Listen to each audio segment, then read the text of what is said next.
Let's start with Alex, who is in school. Alex, what's your question?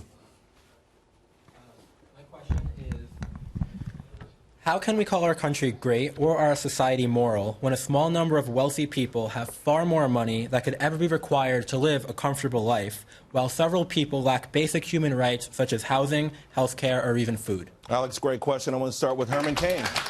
Herman, I think you've been on both sides of that equation. Alex, I first reject your assumptions. The assumption that a lot of people are not able to pursue the so-called American dream. I am an example.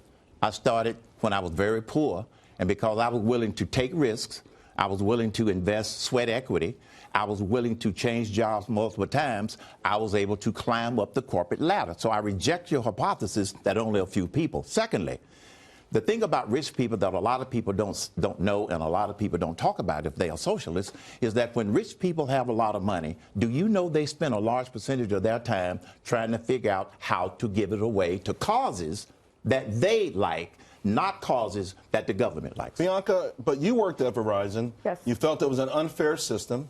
And so you did something about it, and you think there's only one way to really right this, and that's through a socialistic society, right? Yeah, as socialists, we believe in putting the power back in the hands of everyday Americans, taking away from the few at the top that have means to control the agenda for the rest of us in this country. We want a government that's for the people, by the people, truly. What would you say to Herman in the sense that he started out in the 1940s in Georgia? We know what the circumstances were like. And he was able to propel himself to a place. Does that not exist anymore for someone your age? I believe that millennials are entering a really difficult economic system. I congratulate Mr. Herman for his successes, but I do think that people shouldn't have to put their safety and security at risk in order to achieve the American dream. Allow me to respond. Allow me to respond to that, please, because that's another fallacy in the thinking. Never in the history of the world has a socialist model worked.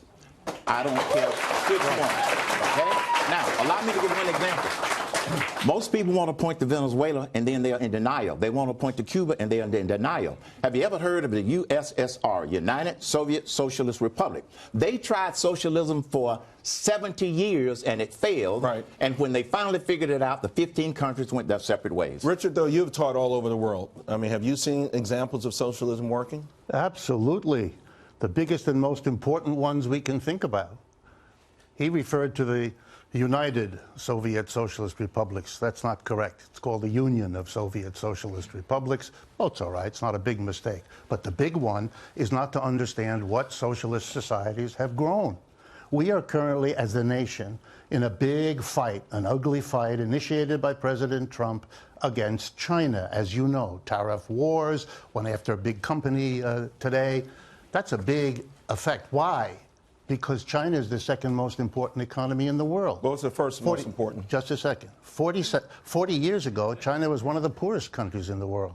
It used a very powerful socialist economic model to do one thing: to grow quickly, to stop being poor, and to become wealthy. They did a lot of things along the way I don't agree with, and you don't. But if you want, let me finish. If you want an example of rapid economic growth, then that is the example of our lifetime. China took off when they assumed capitalist connotations. They took off when, I can't remember the name of the leader, who said, let 1,000 flowers bloom. And the 1,000 flowers were capitalist enterprises. And that's when China started to bloom. Have you been teaching kids in our schools this nonsense? I've been teaching kids a bit longer than you've been talking on TV, but roughly, you know what I'm saying. Let me just respond. Yeah, let's get everyone in and keep the conversation going. I want to respond to Alex's question. Sure. Because what you were really asking about was income inequality. And I'm sure that's what upsets you about our society today. I have a different view of income inequality. I think it's a good thing that you allow some people, by their own brains, drive, talent and ability, to become rich. The more rich people, yes, it is. The more rich people you allow, the more growth in your economy, the more innovation, the more efficiency, and the greater prosperity. Can I just have 30 seconds? I'm an example of that. I got rich in the 1990s by investing in stocks. I got rich, I then got out and put that money into real estate in California, bought dozens of houses, did them up, rented them out, made a profit, took that money, put it into land. I now run a large tree farm. I don't know what you're laughing at, young man, but you can learn something. I invested in land. I've now got a profitable tree farm, employs people in a very depressed area. And now, with my wealth that I made by myself, I'm looking after 6 kids and 9 grandchildren, and I'm not looking for anything off you.